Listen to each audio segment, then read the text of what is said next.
Ya pemirsa, masih bersama kami di NTV Prime, masih membahas mengenai kasus pemerasan penonton yang dilakukan oleh anggota Polri di konser DWP yang terjadi pada akhir tahun 2024. Namun sebelum kita melanjutkan dialog, kita akan menyaksikan terlebih dahulu grafis putusan sidang kode etik Polri.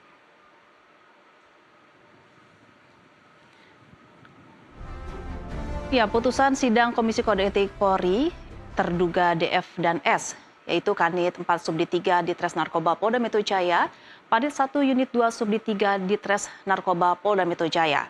Pelanggaran dilakukan yaitu pasal 13 ayat 1 Peraturan Pemerintah Nomor 1 Tahun 2003 tentang pemberhentian anggota Polri.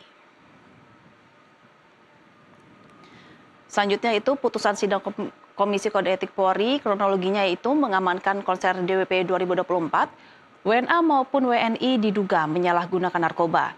Namun saat pemeriksaan meminta uang sebagai imbalan untuk pembebasan atau pelepasannya.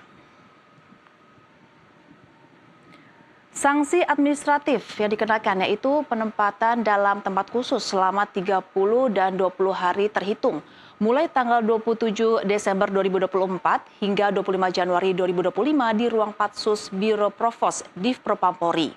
Mutasi bersifat demosi selama 8 tahun di luar fungsi penegakan hukum.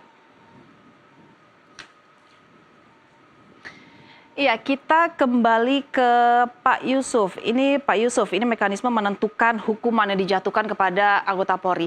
Sebenarnya apa peran-peran dari anggota Polri yang telah dijatuhi hukuman? Karena ini berbeda-beda ya, ada yang 3 orang PTDH dan juga ada yang terkena demosi dan juga hanya yang terkena mutasi. Sebenarnya seperti apa Pak yang membedakan itu Pak? Ya, yang pasti di sini dalam pantauan fakta-fakta persidangan dari yang sudah diputus, itu semuanya sama melakukan permufakatan pelanggaran, bermufakat melakukan pelanggaran. Hanya masing-masing memiliki porsi yang berbeda-beda. Itu dulu. Ini dalam perspektif, dalam bahasa norma kode etik itu berat, itu bermufakat melakukan pelanggaran itu berat, itu bermufakat. Nah, bermufakat melakukan pelanggaran itu berat, sama dengan yang terjadi dalam peristiwa Duren 3 Sambo yang lalu. Itu kan norma yang paling memberatkan itu kan bermufakatnya itu, dan itu pimpinan, nah, walaupun sedikit diringankan oleh Pak Teguh, Direktur Dit Narkoba itu memberatkannya itu ini dilakukan pada direktoratnya, nah, tidak 1-2 orang itu. Jadi itu diketahui, kecuali ada fungsi lain, ini kan tidak dilakukan oleh direktoratnya. Nah, jadi ini kaitannya dengan yang sudah saya sebutkan tadi. Setiap pimpinan dalam setiap tingkatan dan satuan itu memiliki tanggung jawab penuh pengawasan melekat. Ada pengawasan inspektorat, ada pengawasan propam. Tapi yang paling terdepan itu adalah pengawasan melekat. Saya sendiri itu tahun 2022 telah meneliti ini. Ketika kami meneliti peran pimpinan dalam mencegah pelanggaran anggota, sebelum adanya peristiwa Duren 3 sebenarnya, Sambo pada waktu itu menggulirkan adanya perkap pengawasan melekat. Saya langsung respon, ini barang yang bagus untuk mencegah adanya oknum-oknum yang bisa melakukan pelanggaran. Setiap ada pelanggaran yang dilakukan oleh oknum anggota, pimpinan itu harus dimintai tanggung jawabnya. Apakah mengetahui ada penyimpangan pelaksanaan tugas oleh anggota ini? Ketika dia tahu dan itu membiarkan atau tidak melakukan pengendalian sebelumnya seperti ini, ada perencanaan untuk melakukan pemberantasan penyalahgunaan narkotika pada saat dilakukan konser, tapi kemudian ada informasi penyimpangan dan itu dibiarkan.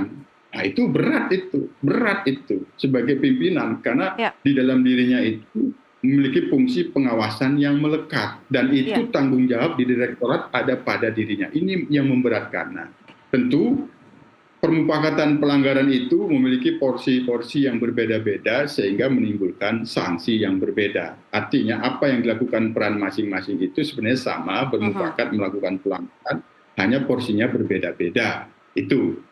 Yang kedua, tadi direspon oleh Pak Teguh, ya itu yang kita sedang dorong agar ketika proses kode etiknya selesai, tidak hanya sampai di situ, sikap dan ketegasan Polri untuk tidak mentolerir kepada adanya oknum melakukan pelanggaran itu tetap harus tegak lurus, sehingga kami juga mendorong nantinya proses pidananya berjalan agar ini benar-benar bisa menjadi shock terapi yang akan datang.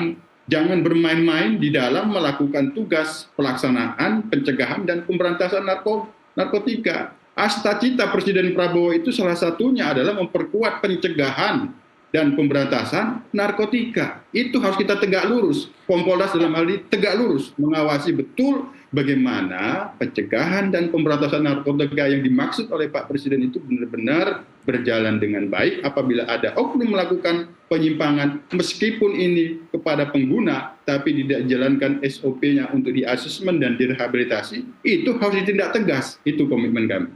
Ya, Pak Yusuf, ini ada 34 polisi yang dimutasi dan juga ada 16 yang dilakukan sidang kode etik. 3 orang telah PTDH, 2 orang telah dilakukan sanksi demosi, dan sisanya ini peluangnya seperti apa, Pak Yusuf, untuk di akhir sidang kode etik nanti? Ini kan baru berproses 7 ya, jadi kita akan pantau terus, masing-masing itu memiliki porsi di dalam pelaksanaan tugas. Walaupun sebenarnya kami mendalami fakta-faktanya, ada yang di bawah itu sebenarnya menjalankan tugas saja. Dia sebenarnya tidak mengerti dengan kemana pelaksanaan tugas itu. Artinya misalnya periksa urin, periksa. Ya, apakah urin nanti yang hasilnya itu akan disalahgunakan, ada juga sebenarnya yang tidak mengetahui. Hanya dia menjalankan tugasnya. Tapi kemudian ketika ada keluhan, misalnya keluhan itu dibiarkan, tidak dilaporkan kepada fungsi pengawasan, apakah itu Propam dan Inspektorat. Ini kan kasus ini mencuat karena ada keluhan dari korban yang itu merasa diperas. Nah, sehingga muncullah harus dilakukan penindakan seperti ini. Kan itu bermula dari korban, bukan adanya kesadaran internal ketika melihat ada sesuatu yang janggal sesuai dengan kode etik itu kan bawahan itu bisa melaporkan kepada atasan gitu, bisa melaporkan atasannya di narkoba ke Iwasda misalnya. Atau seperti yang tadi kata Pak Sugeng bahwa tidak berani nih Pak bawahan ini untuk menolak perintah tidak sesuai gitu Pak, sehingga hal-hal ini bisa terjadi. Itulah dimaksud dengan kultur pengawasan melekat. Pengawasan melekat itu tidak hanya pada pimpinan, tapi setiap anggota itu memiliki fungsi pengawasan melekat. Ketika kamu melihat pelanggaran itu dilakukan terlihat, tidak bisa menindak, tidak punya kewenangan, lapor kepada atasan. Itu sudah diatur dalam kode etiknya. Oleh karenanya, ketika dibuat aturan fungsi pengawasan melekat itu membangun kultur agar saling mengawasi. Itu sebenarnya. Iya, Pak Sugeng, apakah kultur itu bisa dilaksanakan oleh anggota Polri sehingga bisa menolak apa arahan yang diberikan oleh atasan yang tidak sesuai dengan etika? Dan juga ini sudah ada 7 anggota Polri yang telah dijatuhkan sanksi dan sisanya ini masih dalam proses sidang kode etik. Ini bagaimana Bapak menilai hal ini? Kalau terkait anggota yang hanya melaksanakan perintah ya, menangkap, tes urin seperti tadi disampaikan ya, dan dia tidak terlibat di dalam dugaan pelanggaran misalnya meminta uang gitu ya, atau setelah melakukan penangkapan diserahkan, nggak ada yang salah, dia harus dibebaskan malah menurut saya ya. Atau ya dimutasi lah. Jadi ada konsep yang disebut pertanggungjawaban, baik kode etik maupun pidana ya. Konsep mengetahui dan memahami akibat, mengetahui tujuan dari perbuatan ya, dan juga atau menghendaki melakukan perbuatan dan juga memahami akibatnya.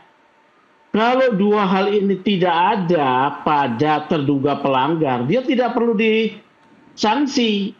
Ya, karena menangkap dan memeriksa urin itu tugas sesuai dengan peraturan, ya.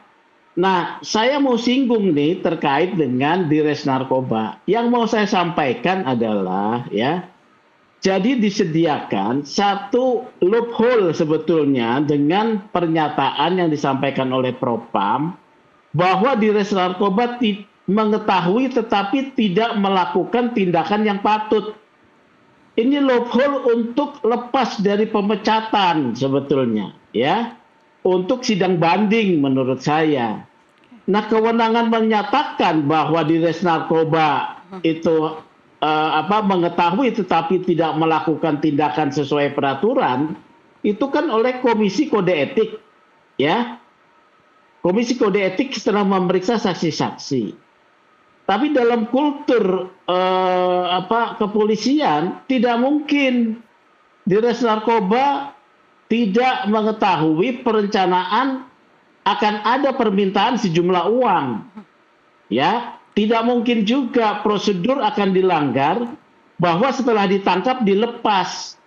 Karena untuk dapat melepaskan seseorang kecuali dia tidak terbukti pengguna, ya. Kalau dia terbukti, untuk di RJ tidak ada, adanya rehabilitasi. Rehabilitasi itu di assessment oleh BNN, tim BNN juga termasuk. Tim terpadu. Kalau ini sudah tim terpadu di mana di salah satunya ada BNN. Kalau ini adalah hasil tim terpadu assessmentnya, ya BNN bertanggung jawab dong, ya, mengetahui atau tidak. Kalau ini kan tidak, hanya diperiksa di unit di narkoba. Artinya memang tindakan ini melanggar prosedur yang sangat elementer. Itu tidak mungkin tidak atas tidak atas perintah atau atas restu dari Pak Sugeng. Jadi itu analisis saya mau memberikan loophole nanti penyelamatan dibanding. Bukan saya mau minta dia untuk tidak dipecat. Ya, ini harus dipahaminya begitu. Ya, gitu Pak Sugeng, ini pertanyaan yang sama tadi saya tanyakan kepada YLBHI Pak Isnur. Nah sebenarnya ini Polri ini cepat menindak. Ini apakah karena yang terlibat ini adalah warga negara asing? Apakah berbeda perlakuannya jika yang melapor ini adalah WNI begitu? Ini sangat cepat sekali, kurang dari 1 bulan pemecatan harus dilakukan. Memang ada diskriminasi menurut saya, ya. Kita kan sering mendapatkan pengaduan dari masyarakat, proses di Propam itu lama. Ya, tapi karena ini kemudian warga negara asing dan diviralkan, ya, diviralkan ini, di mana warga negara Malaysia punya stereotip buruk terhadap Indonesia, penyebutan Indon itu merendahkan, ya. Kalau tadi sudah dikatakan udah melebar ke Asia segala macam, makanya ini menjadi perhatian. Tentu di sana pun ada atasé kepolisian yang dikomplain, ya, di Malaysia. Dikomplain itu, ya, makanya ini jadi perhatian. Oleh karena itu saya menyarankan setiap pimpinan Polri pada setiap satker tegakkan hukum dengan seluruh-seluruhnya. Kalau dia warga negara Indonesia, korbannya tetap diproses dengan cepat, jangan no viral no justice, ya. Pengaduan pada Kompolnas saya rasa juga banyak terkait penegakan hukum sama kepada IPW, ya. Soal penegakan hukum ini menjadi catatan penting. Demikian. Iya, kita ke Mas Isnur. Mas Isnur, apakah ini mempengaruhi mengenai sistemik yang terjadi di lembaga Polri mengenai pemberantasan narkoba di Indonesia?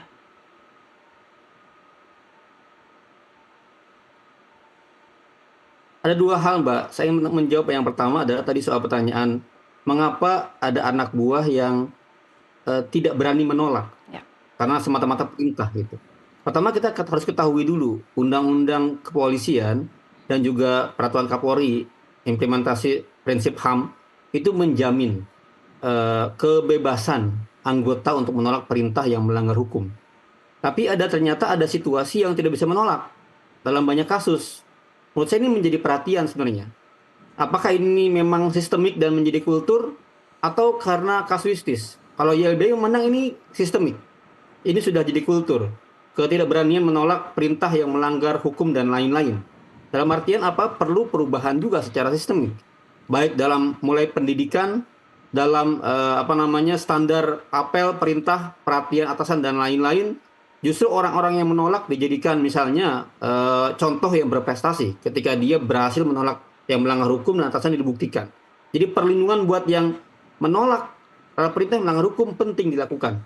Itu menjadi perhatian yang cukup harusnya kuat oleh pimpinan kepolisian.